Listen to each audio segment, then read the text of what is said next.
Hello and welcome दोस्तों, स्वागत है आप सभी का स्टडी सहायता यूट्यूब चैनल के अंदर एंड आज की इस वीडियो के अंदर। सो गाइज, आज की इस वीडियो से हम शुरुआत करने वाले हैं राजनीति विज्ञान का। यहाँ पर हम जो सब्जेक्ट शुरू करने वाले हैं और इसमें हम आपको पूरा का पूरा राजनीति विज्ञान का जो चैप्टर है उसे जो सब्जेक्ट उसे कंप्लीट करा देंगे।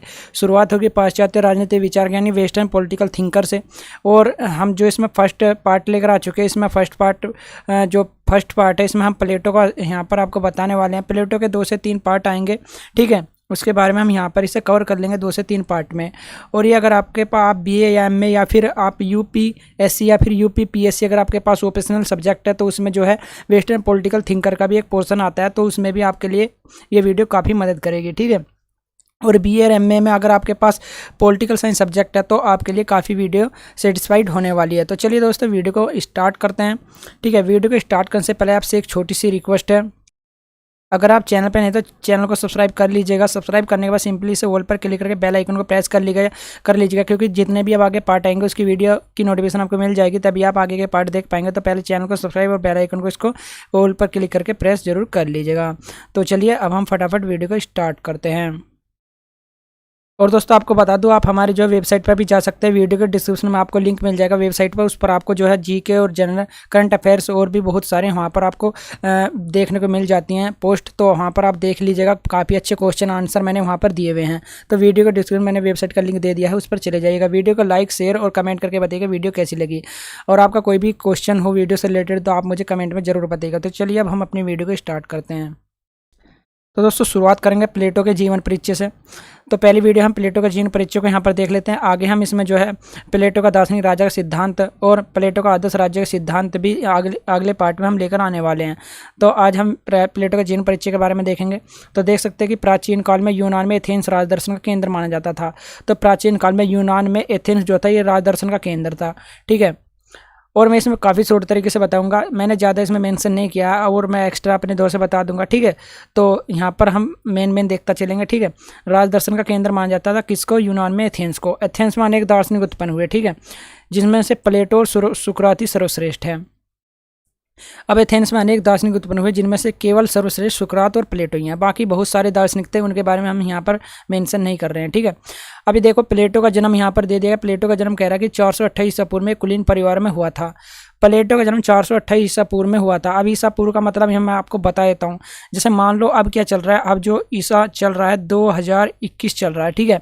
अब जो 2021 इसमें से माइनस कर दो ईसा में से 2021, यानी जब शुरुआत हुई थी ईसा की, यानी जब 2021 साल पहले तो ये, और 428 साल पहले यानी ईसा के जन्म से, यानी इसके जन्म से 428 साल पहले इसका जन्म हुआ था। यानी आज की डेट में मान के चलो 2500 साल पहले प्लेटो का जन्म हुआ था। तो अब आपको समझ होगा ईसा पूर्व किसे कहते हैं, यानी ईसा के जन्म से 428 वर्ष पूर्व, ठीक है। एक कुलीन परिवार, कुलीन क्या होता है? एक जो धन संपदा परिवार होता है, यानी कि जिसके पास धन की कमी नहीं होती, मतलब अच्छा खासा परिवार होता है, उसे यहाँ पर कुलीन परिवार कहते हैं, ठीक है। एक कुलीन परिवार में हुआ था। उसके पिता एरिस्टन नाम था उसके पिता का, और ये अंतिम राजा किसके? एथेंस के अंतिम राजा कार्डस के परिवार से संबंधित थे। तो उसके पिता जो है एथेंस के अंतिम राजा कार्डस के परिवार से संबंधित थे। तो इनके पिता जो है एथेंस के अंतिम राजा कार्डस के परिवार से संबंधित थे। इनकी माता जो है, जो एरिकेनी नाम था इनकी माता का, वे प्रसिद्ध कानून निर्माता सोलन के परिवार से संबंधित थी। तो ये अच्छे खासे परिवार में पैदा हुए थे, और इनका असली नाम तो अरिस्टोक्लिस था, पर वह प्लेटो के नाम से संसार में प्रसिद्ध हुआ, ठीक है। तो वह प्लेटो के नाम से संसार में प्रसिद्ध हुआ। उसका असली नाम था प्लेटो का अरिस्टोक्लिस था, पर वह प्लेटो के नाम से संसार में प्रसिद्ध हुआ। राजवंश से संबंधित होने का प्लेटो की शिक्षा दीक्षा बड़े अच्छे ढंग से हुई, ठीक है। वह अपने समय परिचित विद्याओं, संगीत, कविता, गणित, राजनीति, अर्थशास्त्र आदि का अध्ययन कर एक शिक्षित युवक के रूप में बड़ा हुआ। प्लेटो लगभग, जब प्लेटो की आयु 20 वर्ष की थी, उस समय यह अपने गुरु सुकरात के संपर्क में आता है, ठीक है। यह उससे परिचित होता है, ठीक है। प्लेटो तथा सुकरात के व्यक्तित्व में आधारभूत अंतर था, परंतु इस व्यक्तित्व के अंतर के होते हुए प्लेटो सुकरात की शिक्षाओं के प्रति आकृष्ट हुआ। तो प्लेटो और तथा सुकरात का जो व्यक्तित्व था ना, उसमें बहुत बड़ा यानी आधारभूत अंतर था, बहुत बड़ा अंतर था, परंतु इस व्यक्तित्व के अंतर के होते हुए प्लेटो सुकरात की शिक्षाओं के प्रति आकृष्ट हुआ। और उसका शिष्य बना। ठीक है, यहाँ पर उसका शिष्य बना, आकृष्ट होने के बाद उसका शिष्य ही बना। ठीक है, प्लेटो सुकरात के विचार से अत्यधिक प्रभावित हुआ। वह उसके विचार जो अत्यधिक प्रभावित हुआ। सुकरात के विचारों से ही प्रभावित होकर ही प्लेटो ने राजनीतिक नैतिक व्याख्या की, सद्गुण को ज्ञान माना और विवेक पर बल दिया। ठीक है, यदि प्लेटो का जन्म ऐसे समय में हुआ जब एथेंस में राजतंत्र के दिन समाप्त हो चुके थे। सॉरी दोस्तों, यहाँ पर ये मेंशन गलत कर दिया गया है, टाइपिंग में कुछ प्रॉब्लम हो गई है, जनतंत्र होगा। ठीक है, तो वह ऐसे समय में प्रकाश में आया जब एथेंस में जनतंत्र के दिन समाप्त हो चुके थे। इसे मैं यहाँ से कट कर देता हूँ। जनतंत्र होता है यानी जनता का शासन, और राजतंत्र होता है राजा का शासन यानी। ठीक है, तो वह ऐसे समय में प्रकाश में आया जब जनतंत्र के दिन जो है समाप्त हो चुके थे। प्लेटो के गुरु सुकरात को एथेंस की प्रजातंत्रीय सरकार ने 400 ईसा पूर्व में प्राणदंड दिया था। तो 400 ईसा मसीह के जन्म से 400 ईसा पूर्व जो है किसकी एथेंस की प्रजातंत्रीय सरकार ने उसके गुरु सुकरात को प्राणदंड दिया था। और सुकरात के बारे में ऐसा भी कहा जाता है कि जब सुकरात को विष का प्याला पिलाया जाने वाला था, उससे एक दिन पहले प्लेटो और उसके कुछ साथियों ने सुकरात को वहाँ से मुक्त कराने की भी कोशिश की थी, लेकिन सुकरात ने खुद ही मना कर दिया था। तो आप देख सकते हैं कि सुकरात कितने महान व्यक्ति थे जो उन्होंने खुद का बलिदान दे दिया था। तो यहाँ पर ऐसा भी कहा जाता है। ठीक है, तो प्रजातंत्र सरकार ने 400 ईसा वर्ष पूर्व में प्राणदंड दिया। उस समय प्लेटो की आयु मात्र 28 वर्ष थी। इस मृत्यु का प्लेटो पर बहुत गंभीर प्रभाव पड़ा। उसने राजनीति में भाग लेने का विचार त्याग दिया और दार्शनिक बनने का निश्चय किया। तो दोस्तों, राजनीति से उसे बहुत अत्यधिक लगाव था, लेकिन अपने गुरु सुकरात की मृत्यु दंड के कारण उसने राजनीति में भाग लेने का विचार ही त्याग दिया और दार्शनिक बनने का निश्चय किया। ठीक है, सुकरात की मृत्यु के बाद, किसकी मृत्यु के बाद? सुकरात की मृत्यु के बाद वह कहाँ चला गया? वह मेगरा चला जाता है, जो कि एथेंस का समीपवर्ती शहर था मेगरा, वहां चला जाता है अपने गुरु सुकरात की मृत्यु के बाद। प्लेटो ने 15 वर्षों तक विभिन्न देशों की यात्रा की।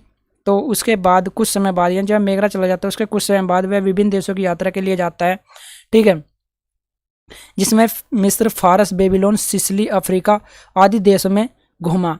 कुछ विद्वानों का मत है कि वह कुछ समय के लिए भारत भी आया था। तो ये कुछ ही विद्वानों का मत है, तो वह कुछ समय के लिए भारत भी आया था। ठीक है, अपनी यात्रा के दौरान उसने विभिन्न देशों के लोगों के मतों का अध्ययन किया और इन मतों के आधार पर उसने एपोलॉजी, क्रीटो, गोर्जिया, प्रोटेगोरस नामक ग्रंथों की रचना की। तो यहाँ पर कुछ ग्रंथ है जो कि इतने विभिन्न वर्षों में घूमा, उसी के उनने अपना अध्ययन किया, उसी के आधार पर उसने जो है इन नामक ग्रंथों की जो ग्रंथ है एपोलॉजी, क्रीटो, गोर्जिया, प्रोटेगोरस नामक ग्रंथों की रचना की।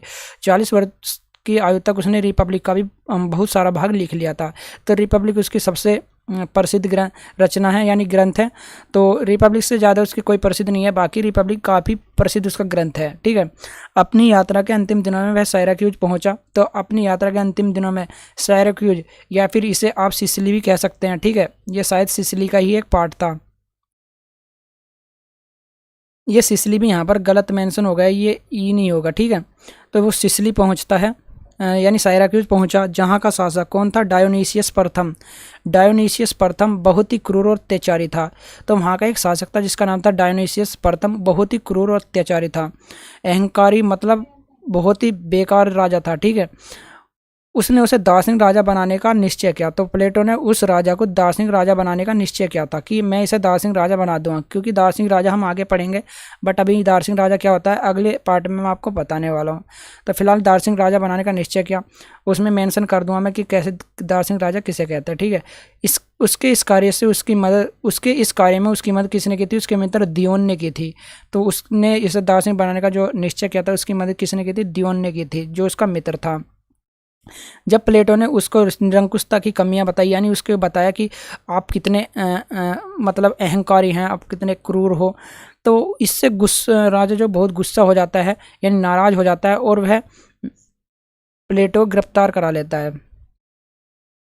प्लेटो गिरफ्तार कराकर वह स्पार्टा होता है, ठीक है, उसके राजदूत को है उसे बेच देता है यानी सौंप देता है। और स्पार्टा का राजदूत जो होता है वो उसे प्लेटो को दास के रूप में बेच देता है। ठीक है,